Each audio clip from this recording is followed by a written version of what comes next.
disappear. No tears for black girls, like they were never here. But we remember, we'll speak their names.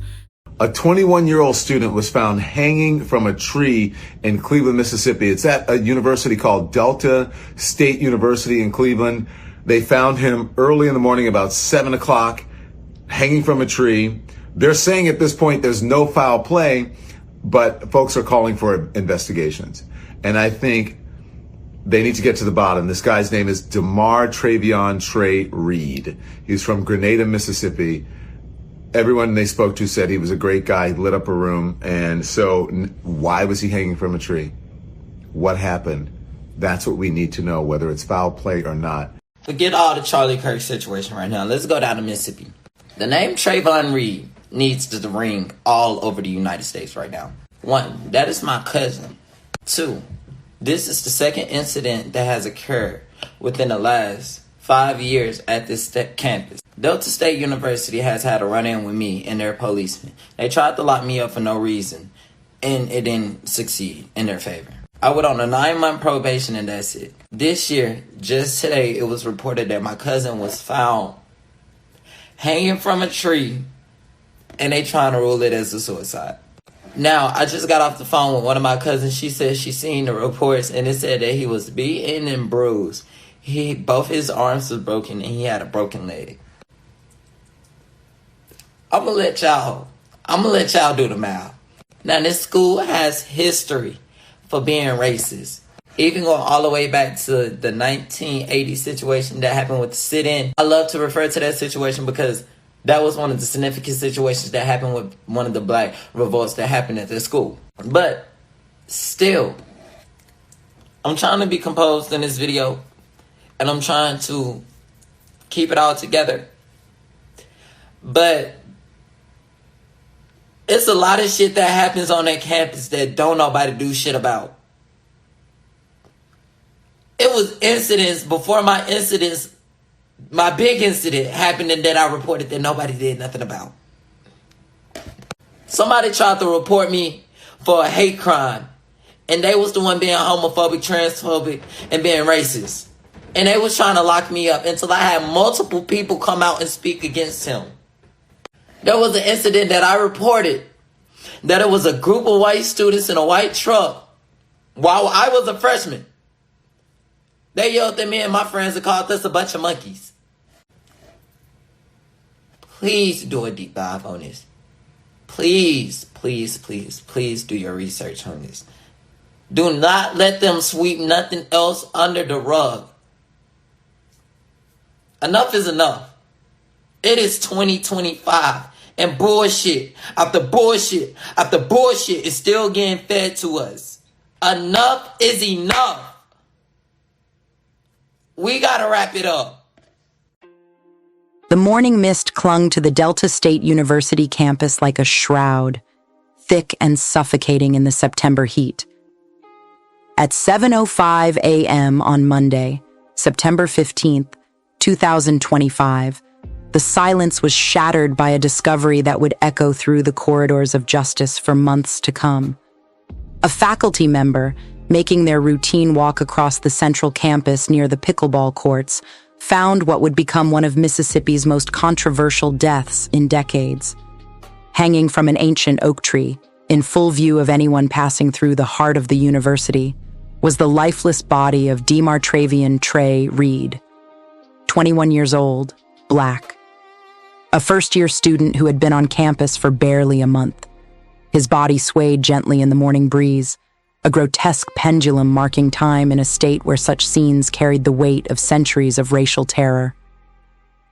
But this wasn't 1955. This was 2025, in an America that claimed to have moved beyond its darkest chapters. Yet here, in Cleveland, Mississippi, a town whose very name seemed to mock the promise of progress, another young black man was found hanging from a tree. The symbolism was impossible to ignore, the timing too convenient to dismiss as mere coincidence. Just 5 days earlier, on September 10th, Charlie Kirk had been gunned down at Utah Valley University. Kirk, the 31-year-old founder of Turning Point USA, had spent his career building a conservative youth movement that critics argued was little more than a pipeline for white supremacist ideology dressed in patriotic rhetoric. His assassination had sent shockwaves through the far-right ecosystem he had helped create, with his widow Erica Kirk declaring that her tears would be battle cries, war terminology that seemed to promise retaliation. Within hours of Kirk's death, Turning Point USA reported receiving over 13,000 new chapter requests. The organization already boasted 9,000 college chapters and 4,000 high school chapters. What were these people gearing up for? The answer may have come in the form of Trey Reed's lifeless body.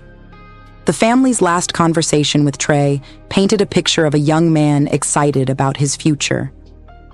His mother had spoken to him on Friday, September 13th, just 3 days before his death. He was enthusiastic about attending Delta State University, looking forward to his classes, embracing the college experience that so many young people dream of. This wasn't a young man on the edge of despair. This was someone with everything to live for.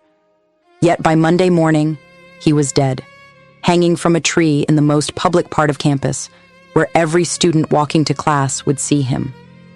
The location was crucial, not some remote corner where someone contemplating suicide might seek privacy, but the central campus near the pickleball courts, a high-traffic area where his body would be discovered quickly and seen by many. Delta State University Police Chief Michael Peeler was quick to announce at a press conference that there was no evidence of foul play. The Bolivar County Coroner's Office released a statement claiming that a preliminary examination showed Reed did not suffer any lacerations, contusions, compound fractures, broken bones, or injuries consistent with an assault. But the family wasn't buying it. Neither were civil rights advocates who understood the historical context of black bodies hanging from trees in Mississippi. The NAACP posted an image declaring that a man was lynched yesterday, expressing skepticism about the official narrative. The organization wrote pointedly, "Our people have not historically hung themselves from trees." The family's response spoke volumes about their suspicions. Within 24 hours, they had retained civil rights attorney Ben Crump, the same lawyer who had represented the families of George Floyd, Breonna Taylor, and countless other victims of racial violence. Crump announced that he would lead a civil rights investigation into Reed's death, working with multiple organizations to conduct a thorough and transparent investigation. Trey Reed was a young man full of promise and warmth, deeply loved and respected by all who knew him, Crump's statement read. His family and the campus community deserve a full, independent investigation to uncover the truth about what happened.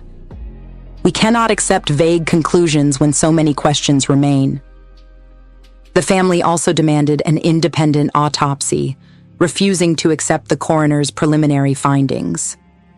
Attorney Vanessa J. Jones, representing the Reed family, made it clear they weren't satisfied with the official narrative. "We will seek answers independently from Delta State University and from the coroner's office," Jones declared. Were there cameras? There should have been cameras at the university that could easily enlighten us to what happened in the early morning of September 15th, 2025. The camera question was crucial. In 2025, virtually every inch of a college campus is under surveillance. If Reed had walked to that tree alone and taken his own life, there would be video evidence. If someone had forced him there, that too would be captured on camera. The family's insistence on seeing this footage suggested they believed it would tell a different story than the one authorities were promoting. But there were other troubling details emerging from the investigation. Reports surfaced that Reed had faced racial incidents on campus before his death. Social media posts alleged that Reed had been locked up at Delta State University and had faced racist violence, citing past incidents of racial bias against him at the university. These allegations painted a picture of a young man under siege, targeted because of his race in an environment that should have been safe. The family described Trey as quiet, light, sweet, and well-mannered. a young man who would give you the world if he could. They had celebrated with him at Grenada Day in his hometown on September 3rd, just 12 days before his death. He was their little quiet light, a beacon of hope and promise in a family that had invested everything in his education and future. The timing of Reed's death was particularly suspicious. His body was discovered on the same day Delta State University was supposed to celebrate its 100th anniversary. Instead of centennial festivities, the campus was plunged into mourning and chaos. Classes were canceled, events were postponed. The symbolism was unmistakable, a young black man's death overshadowing what should have been a day of institutional pride. Mississippi has always been ground zero for America's racial violence. Between 1877 and 1950, the state recorded 581 lynchings, the highest number in the nation. These weren't random acts of violence, but calculated tools of terror designed to enforce Jim Crow laws and keep black communities in constant fear. Lynchings suppressed voting, land ownership, economic independence, and political participation. They were public spectacles, often attended by hundreds of white spectators who posed for photographs with the victims' bodies as if they were at a county fair. Cleveland, Mississippi, sits in the heart of the Delta, a region where cotton fields once stretched to the horizon, worked by enslaved hands, and later by sharecroppers trapped in cycles of debt and violence. The town's history is steeped in the kind of racial terror that made Mississippi synonymous with American apartheid. Delta State University itself was founded in 1925 as Delta State Teachers College, during the height of the Jim Crow era, when separate and unequal was the law of the land. The university has its own troubled history with race.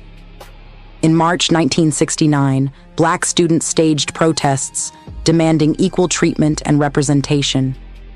The demonstrations were met with resistance from both the administration and local law enforcement, reflecting the broader struggle for civil rights that was tearing the South apart.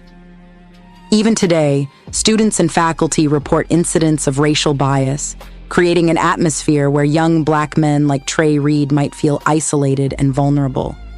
The connection to Charlie Kirk's death couldn't be ignored. Kirk had spent his career promoting ideas that many scholars identified as white supremacist ideology wrapped in patriotic language.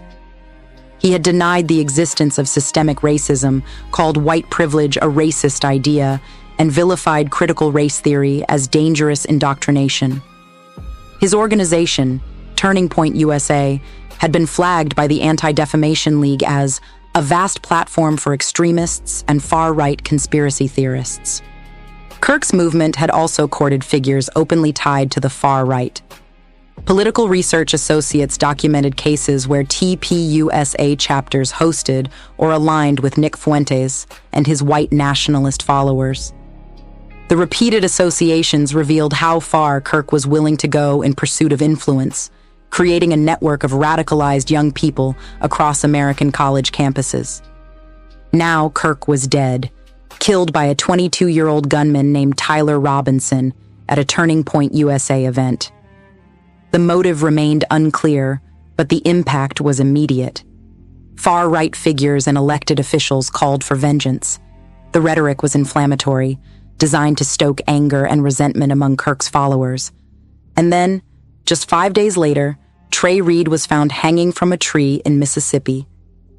The investigation that followed was marked by the same patterns that had characterized lynching cases for over a century. Authorities were quick to dismiss the possibility of foul play. The coroner's preliminary examination was rushed and superficial. Key evidence, like surveillance footage, was not immediately released to the family or the public. The victim was subtly blamed for his own death, portrayed as someone who had chosen to end his life rather than someone who may have been murdered. But the Reed family refused to accept this narrative. They hired Ben Crump, one of the most prominent civil rights attorneys in America. They demanded an independent autopsy. They called for transparency and accountability. They insisted that their son's death be investigated as thoroughly as any other suspicious death. not dismissed because of his race or the uncomfortable historical parallels it evoked. The family's response was crucial because it broke the cycle of silence and acceptance that had allowed lynching to flourish for so long. In the past, Black families often had no recourse when their loved ones were killed. They couldn't hire attorneys, couldn't demand investigations, couldn't challenge official narratives. They were forced to accept whatever explanation authorities provided, no matter how implausible or incomplete. But in 2025, things were different. The Reed family had resources, connections, and a platform to demand justice. They had allies in the civil rights community who understood the historical significance of their son's death. They had media attention that made it impossible for authorities to simply sweep the case under the rug. The broader context made the situation even more ominous. Mississippi in 2025 was still Mississippi, a state where Confederate monuments dotted the landscape, where voter suppression tactics continued to disenfranchise Black communities, where economic inequality fell largely along racial lines. The Delta region, in particular, remained one of the poorest areas in America, with Black residents bearing the brunt of decades of discriminatory policies and practices. Delta State University, despite its claims of progress and inclusion, existed within this broader context of racial tension and inequality. The university's student body was predominantly white, its faculty and administration even more so. Black students often reported feeling isolated and unwelcome, struggling to find their place in an institution that had been built to exclude them. Into this environment came Trey Reed, a young Black man from Grenada, Mississippi, excited about his college experience and his future. Within a month, he was dead, hanging from a tree in the center of campus. The official explanation, suicide, seemed to ignore everything we know about the historical and contemporary realities of racial violence in Mississippi. Yet the challenges remained enormous. Mississippi's criminal justice system had a long history of failing to prosecute racial violence. Even when cases went to trial, all-white juries often refused to convict white defendants accused of killing Black victims. The culture of impunity that had protected lynchers for generations was still alive and well in many parts of the state. Moreover, the connection to Charlie Kirk's death added another layer of complexity to the case. If Reed's death was indeed retaliation for Kirk's assassination, it represented a new form of racial terrorism, one that used contemporary political grievances to justify age-old patterns of violence. The far-right ecosystem that Kirk had helped create was vast and decentralized, making it difficult to trace specific connections between his death and subsequent acts of violence. But the timing was too convenient to ignore. Kirk's assassination had sent shockwaves through the white supremacist movement he had helped mainstream. His followers were angry, looking for someone to blame, someone to punish. The rhetoric from far-right leaders in the days following Kirk's death had been explicitly violent, calling for vengeance and retribution against their perceived enemies. In this context, a young Black college student like Trey Reed would have been seen as a perfect target, vulnerable, isolated, and symbolically significant. His death would send a message to other Black students, other civil rights advocates, other people who might challenge white supremacist ideology. It would show that the movement Kirk had built was still dangerous, still capable of deadly violence, even after its leader's death. The investigation into Reed's death would ultimately determine whether this theory held water, but the early signs were troubling. Authorities seemed more interested in closing the case quickly than in conducting a thorough investigation. The coroner's preliminary findings were released within hours, before a proper autopsy could be conducted. The university's response was focused on damage control rather than truth-seeking. These patterns were all too familiar to anyone who had studied the history of lynching in America.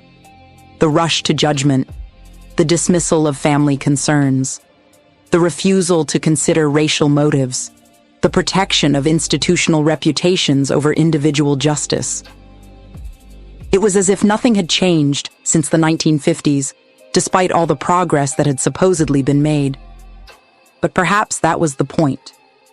Perhaps Reed's death was meant to remind Black Americans that their safety and security were still conditional, still dependent on white approval and tolerance. Perhaps it was meant to show that the gains of the civil rights movement could be reversed, that the promise of equality was still just that, a promise, not a reality. If so, the message was being received loud and clear. Black students across the country were expressing fear and anxiety about their safety on predominantly white campuses. Parents were questioning whether to send their children to schools in states with histories of racial violence. Civil rights organizations were mobilizing to demand better protection for Black students and more thorough investigations of suspicious deaths. The Reed case had become a test of America's commitment to racial justice in the 21st century. Would authorities conduct a thorough, transparent investigation? Would they consider all possible motives, including racial ones? Would they hold accountable anyone who might have been responsible for Reed's death? Or would they follow the historical pattern of dismissing Black deaths as unimportant, of protecting white institutions and individuals from scrutiny, of allowing racial violence to continue with impunity? The answers to these questions would determine not just the fate of Trey Reed's case, but the broader trajectory of race relations in America. If his death was indeed connected to Charlie Kirk's assassination, it would represent a new chapter in the long history of American racial terrorism, one that used contemporary political movements to justify ancient hatreds. But if the investigation was conducted properly, if the truth was uncovered and justice was served, it might also represent a turning point, a moment when America finally broke free from the cycles of violence and impunity that had defined its racial history for so long. The tree where Trey Reed died still stands in the center of Delta State University's campus. Students walk past it every day, some pausing to leave flowers or say a prayer. It has become an unofficial memorial, a reminder of a young life cut short and questions that remain unanswered. But it is also something more, a symbol of America's unfinished business with race, a testament to the work that still needs to be done to create a truly just and equal society. Trey Reed's death may have been intended to spread fear and division, but it has also sparked a movement for truth and accountability that refuses to be silenced. His family's fight for justice has become more than just a search for answers about their son's death. It has become a battle for the soul of America itself, a test of whether this country can finally confront its history of racial violence and move beyond it.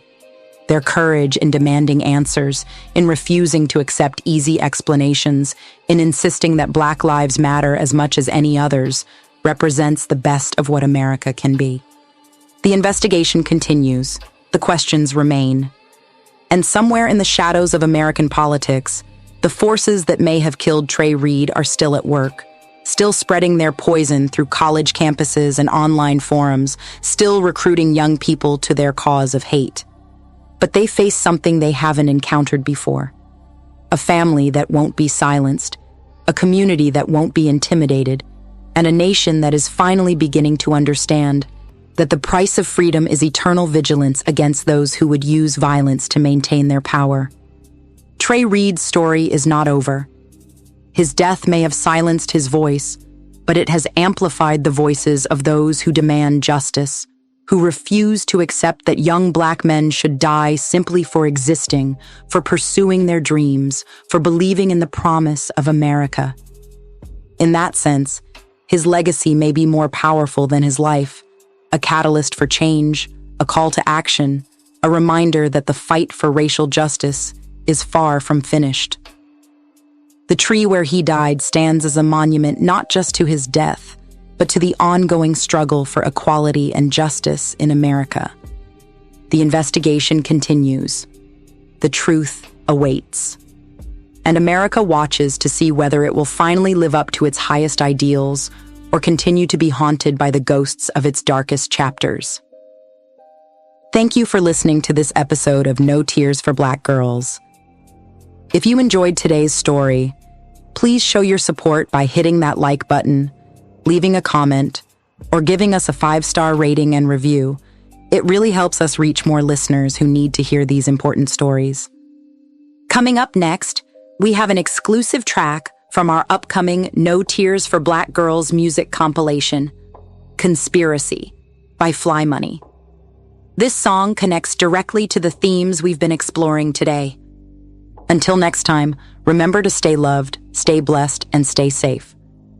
We'll see you in the next episode. This is Samantha Paul. Yeah. They seek his jealousy. Yeah, they say black excellence always come at a cost. Moments in the spotlight just before they get lost. Heard it in the whisper, seen it in the news. Fame ain't protection, it's a target, win or lose. Before you judge a story, better study who's narrating. Peep the hidden hands and the traps they creating. History repeats, legends fall, some never rise. Open up your eyes, see the truth behind the lies. Lights, camera, action, but what's really on the screen? They sold us dreams, then twisted up the scene. Diddy in the news, rumors start to swirl. Kel's in a cell, now it's justice, or is it just the world? Names in the headlines, but who's pulling strings? Who profits from the stories when the cage bird sings? Pop gone, Biggie gone, Nipsey in the streets. Legends dropping, all we get is hashtags and tweets. Another king falls and they chalk it to the game. But if you dig a little deeper, only black men get the blame. Success is a crime, Eddie Griffin was in line. If you make it out the mud, they'll drag you back trying. It's a conspiracy, they want us in chains. Build you up, then they tear down your name. Crime, smother blood, pick your stain. Famous and black, they running that game. Hollywood lights, but the shadow's the truth. Try to leave clean, but they after your roots. They don't wanna see a king reign free. It's a conspiracy, yeah, it's a conspiracy. Yeah. Look, power in the pen, but it's poison in the deal. See a brother make $1 million, now they coming for his will. They question every move, every friend that you choose. Plan a scandal in the news, now watch the world get confused. From Malcolm to Cosby, from Cosby to Ye, from Michael to Prince, they all fade the same way. Is it just mistakes or a pattern in the fall? Every time a black star rise, they wanna see him crawl. From Oscar to cell block, Grammy to grave. It's a cycle, it's a trap, are you not entertained? Check the playbook, who wrote these lines? The bigger the spotlight, the deeper the fines. It's a conspiracy, they want us in chains.